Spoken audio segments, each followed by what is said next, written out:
아멘. 자, 우리 계속해서 이제 시편이라는 책을 가지고 함께 나누고 있어요. 성경에 보시면 가장 많은 부분을 차지하는 그 성경 책이 있어요. 성경에 66권이 있어요. 구약이라는 성경에 39권, 신약에 27권 이렇게 책들이 있어요. 근데 그 중에서 가장 많은 부분 차지하는 시편이라는 책인데, 이 시편이라는 단어는 사실은 지난주에도 얘기했지만 그냥 노래라는 뜻이에요. 노래. 이게 이제 시편, 영어로 이제 psalms라고 그러고, 이제 저 psalms라는 단어가 그냥 songs, 그러니까 노래라는 뜻이에요. 노래를 묶어놓은 책이 시편인데, 우리가 지지난주부터 함께 시편을 나누고 있는데요.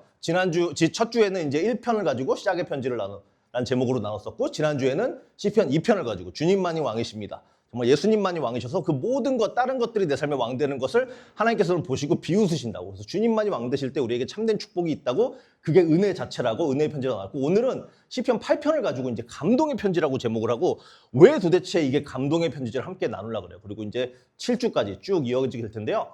오늘 방금 말씀드렸다시피 오늘의 제목은 감동의 편지인데, 한번 같이 한 목소리로 좀 구절까지 되긴 하지만 함께, 근데 아마 여러분 읽으시면은 많이 들어보신 성경 구절이 될 거예요. 우리 같이 한 목소리로 한번 읽어보겠습니다. 시작.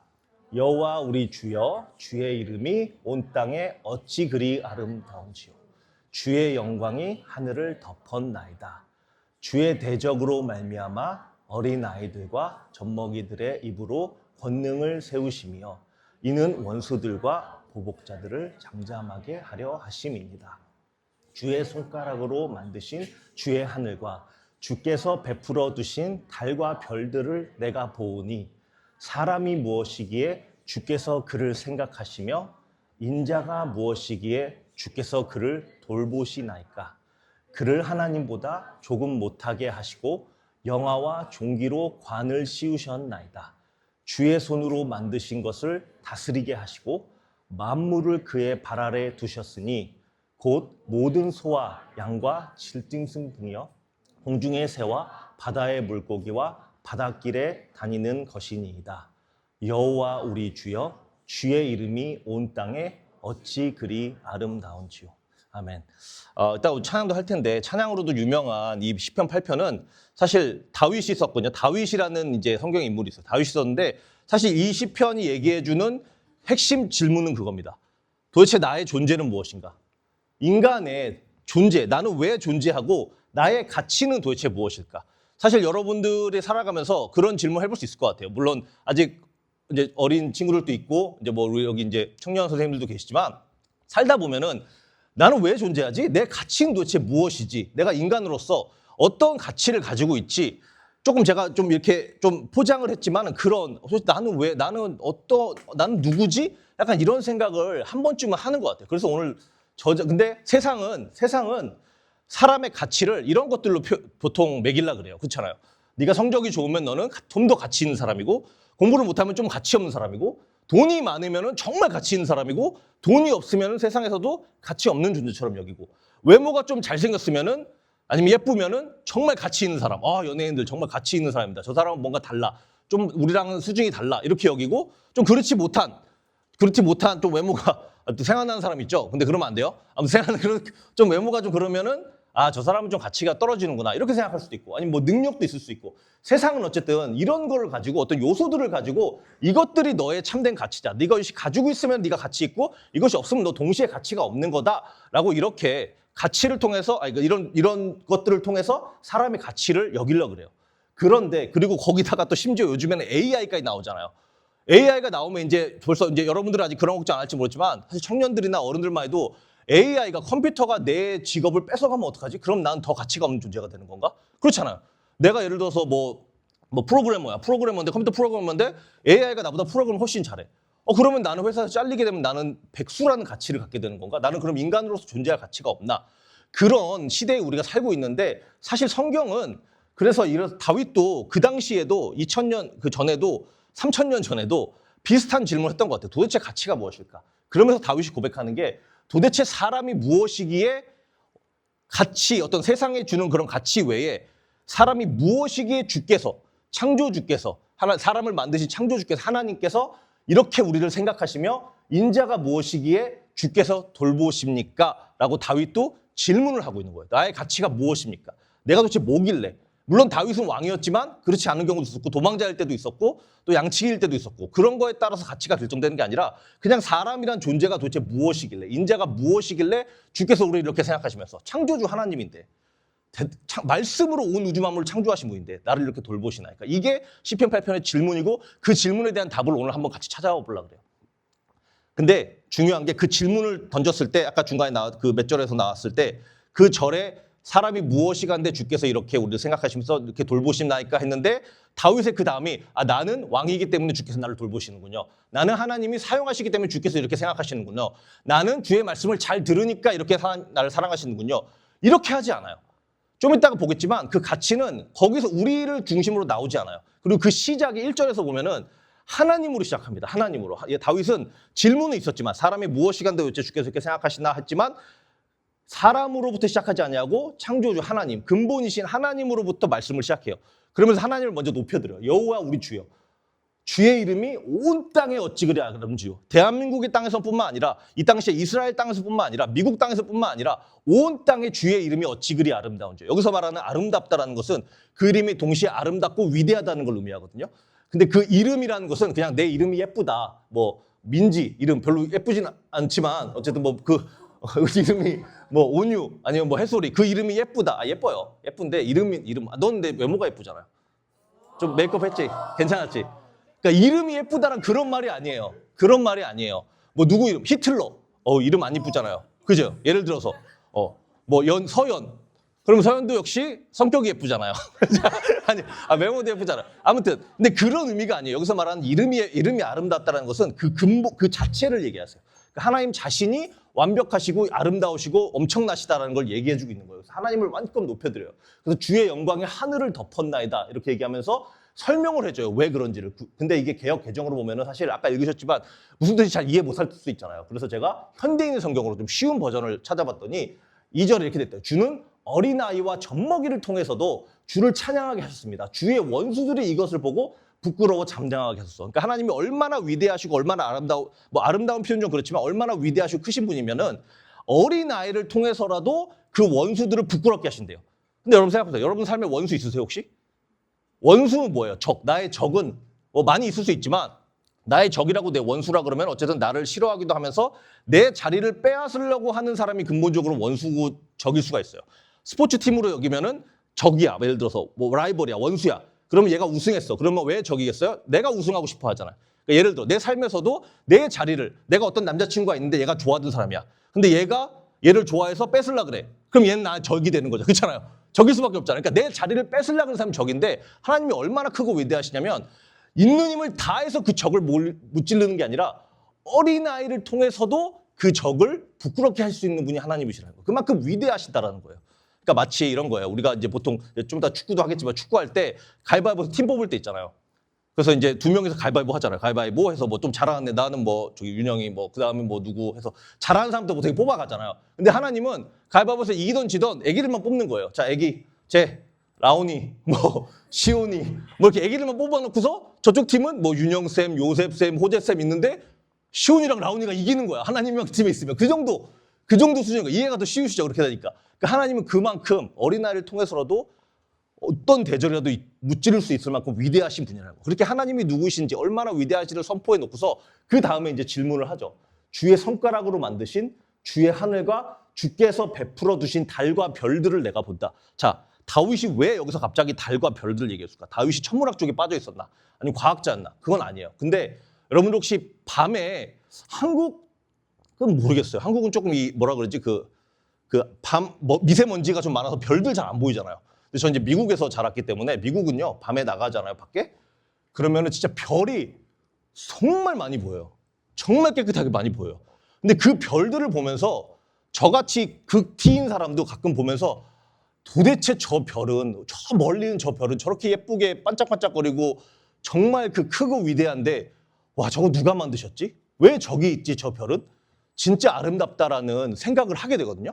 근데 여기서 다윗이 고백하는 게 주의 손가락으로 만드신 주의 하늘과 주께서 베풀어 주신 저 달과 별들을 내가 본다. 하나님께서 얼마나 위대하시고 얼마나 아름다우시면 저 별들을 하늘에 저렇게 아름답게 창조하신다를 선포하고 있는 건데 이런 장면이 이 미국에서 제가 직접 찍은 건 아니지만 이런 하늘이 많이 있어요. 사실 미국에는. 그래서 이 하늘을 보면 정말 별들 아름다워요. 너무 아름다워요. 너무 아름다워요. 근데 이걸 또 반대로 생각해 보면은 반대로 우주에서 지구를 보면 어떨 것 같아요, 여러분? 여러분 우주 아시죠? 얼마나 크고 위대한지. 우주에서 지구 보면 어때요? 이게 뭐죠? 지구죠. 지구죠. 우리는 지금 이 기흥 여기 용인 대한민국에 살고 있잖아요. 그리고 더 크게 보면은 뭐 일본도 있고 미국도 있고 이 지구가 있잖아요. 근데 미국만 해도 엄청 멀게 느껴지긴 하잖아요, 사실. 아프리카 더하고. 근데 만약에 우주에서 지구를 봤다고 생각해요. 그럼 지구가 어떨까요? 우리는 지금 이 안에 있는 우리 뭐 4, 50명도 엄청 사람 많은 것 같고 우리 학교에도 뭐 200명 많은 것 같고 뭐 교회에도 뭐 이렇지만은 사실은요. 우주에서 지구를 바라보면요. 어떤 그림인지 아세요, 여러분? 그 예전에 1990년도에 이게 보예저 2라는 인공위성이에요. 그래서 이 보예저 2라는 인공위성을 1990년도에 과학자들이 나사에서 우주로 떠나보냈어요. 무인 우주로 떠나보냈어요. 떠나보내면서 이제 얼마나 우주가 큰지를 이제 촬영하고 이제 알아보기 위해서 보낸 거예요. 1990년도에. 보냈는데 아주 멀리 갔을 때 좀 이따 얼마나 먼지 알려드릴게요. 그 당시 과학자가 칼리라는 과학자가 이 보이저한테 명령을 내렸어요. 뒤로 돌아봐서 한번 지구를 촬영해달라. 한번 뒤로 돌아봐서 지구를 촬영해달라 그랬을 때 여러분들 우주가 얼마나 크고 광대한지를 보시면은 여기서 지구 살 수 있으세요? 보이시나요 혹시 지구? 이 그림 아시는 분도 계시죠? 이게 지구를 촬영한 그림이에요. 지구가 어디냐면요. 이 점이 지구예요. 이게 pale blue dot이라는 그림인데요. 한국말로 창백한 파란 점 뭐 이런 거 찾아보세요. 나중에 네이버든 창백한 파란 점 pale blue dot이라는 그림인데 이 보이저라는 인공위성이 엄청 멀리 갔을 때 60억 광년 멀리 갔을 때 뒤로 돌아서 사진 촬영을 했을 때 나온 그림이래요. 이게 저렇게 보이는 거예요. 지구가 3.7 빌리언이 한국말로 뭐지? 3.7 빌리언 마일스 어웨이. 그러니까 이 마일로 치니까 60억 킬로미터를 떠나서 60억이라 그러니까 도대체 얼마인지 모르겠죠. 이게 지구를 15만 번 돌 만큼 지구를 서울에서 부산까지 찾아봤더니 1200만 번 왔다 갔다 할 만큼 그러니까 지구를 15만 번 돌 만한 거리로 멀리 떠나서 지구를 촬영했을 때 지구가 요만한 거예요. 그리고 우리는 다 여기 지금 살고 있는 거예요.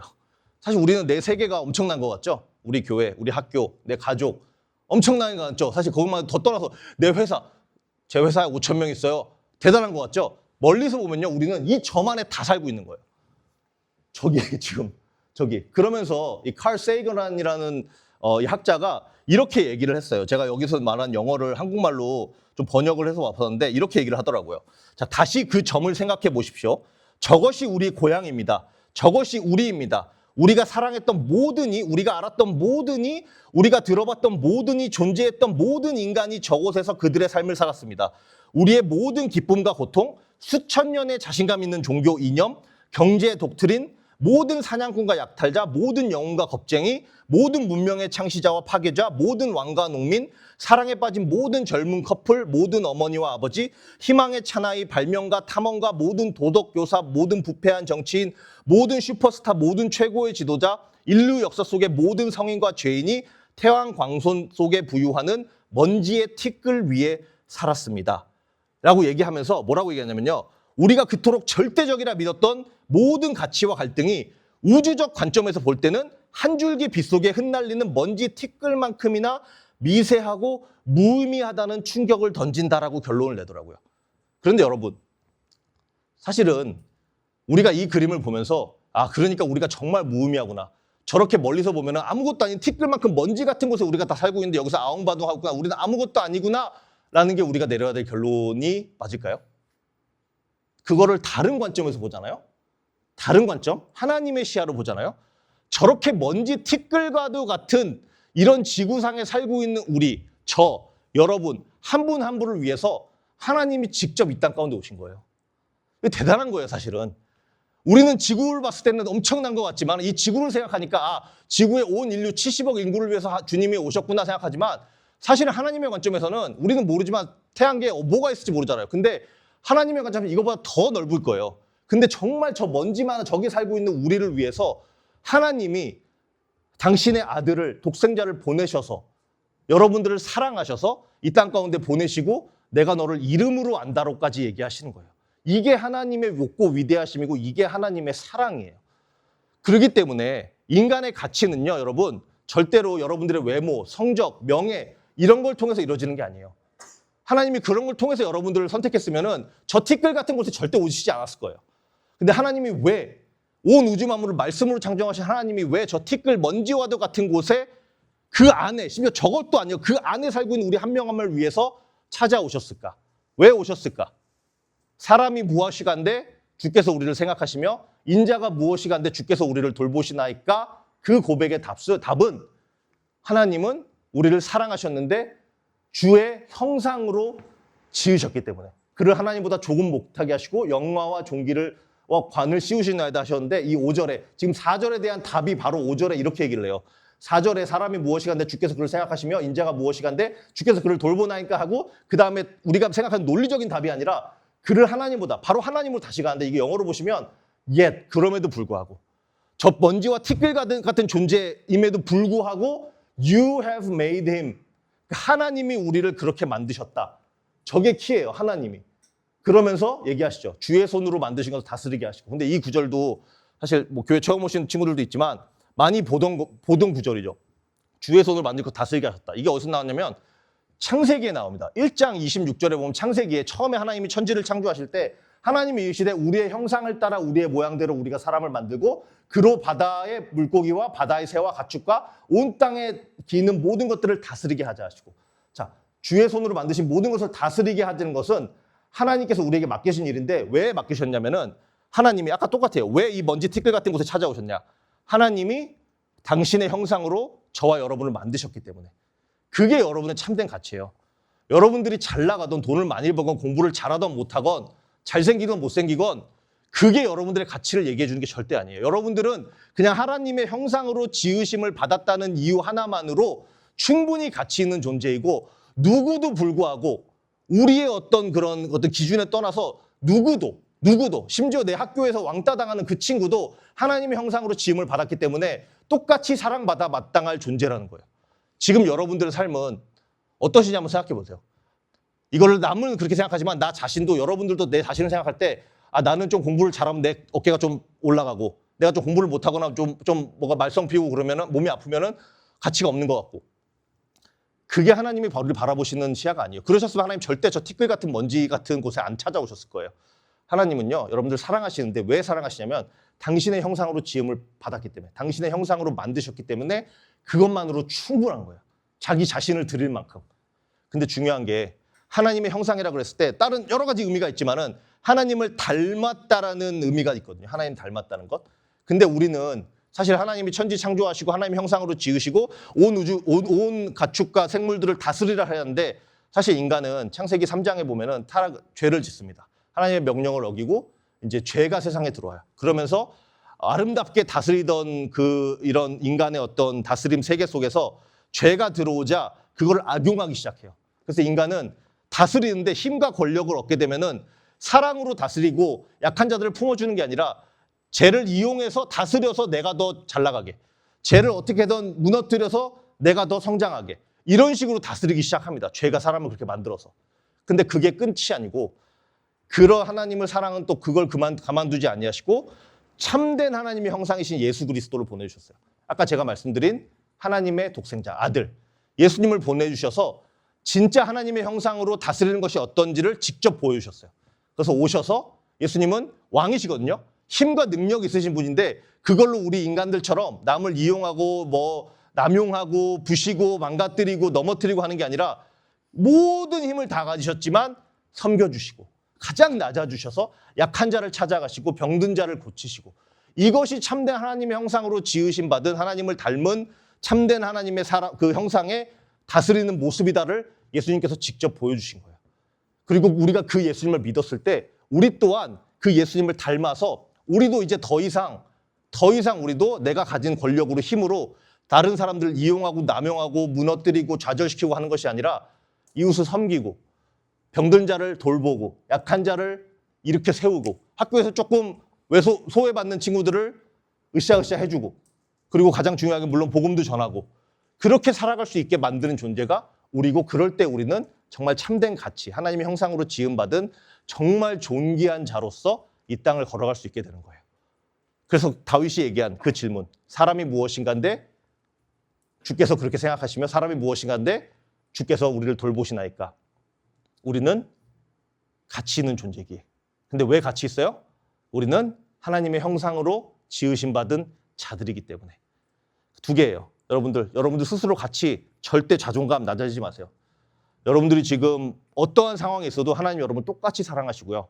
하나님 여러분들 정말 가치 있게 여기시고요. 그 누구보다 얼만큼 가치 있냐면 자신의 아들을 내줄 만큼 가치 있어요. 솔직히 말해서 제가 4살짜리 아들이 있거든요. 이따가 볼 수도 있는데 라온이 죄송하지만 여러분들 누구라도 한 분을 위해서 제 아들을 못 드려요. 죄송하지만. 진짜로. 그건 어쩔 수 없는 거예요. 제가 어떻게 저럴 수가 있어? 사역자로. 그럴 수 있어요. 절대 못 드려요. 근데 하나님이 여러분들 얼마나 사랑하시냐면 자신의 아들을 드린 거예요. 여러분들 사랑하셔서. 그게 왜냐면 여러분들이 그만큼 값진 진주인 가치 있는 존재들이기 때문에. 이거 꼭 기억하시면 좋겠어요. 그래서 오늘 3가지 나눠봤어요. 3가지. 첫 번째는 우리가 왜 가치 있냐면은 첫 번째는 하나님이 위대하시기 때문에 우리가 또 가치 있는 거예요. 위대하지도 않은데 우리가 가치 있던 말도 뭔 상관이에요. 그죠? 하나님 위대하시기 때문에 우리를 가치 있게 여기실 수 있는 그 자격이 있으신 분인데 하나님 아까 얘기했듯이 여호와 우리 주여 주의 이름이 온 땅에 어찌 그리 아름다운지요. 여호와 우리 주, 그 창조주 하나님. 하나님은 크고 위대하시고 두 번째는 하나님은 그런 크고 위대하신 하나님이 연약한 우리지만 우리에게 존귀한 가치를 주셨어요. 우리를 하나님의 형상으로 만드시고. 그리고 아까 얘기했듯이 그 존귀한 가치는 그 참된 형상의 모습으로 다스림을 보여주신, 몸소 보여주신 예수님 안에서 완성된다는 것. 이것이 시편 8편이 우리에게 주는 감동이에요. 감동. 나는 존귀한 존재다. 나는 참된 가치 있는 존재다.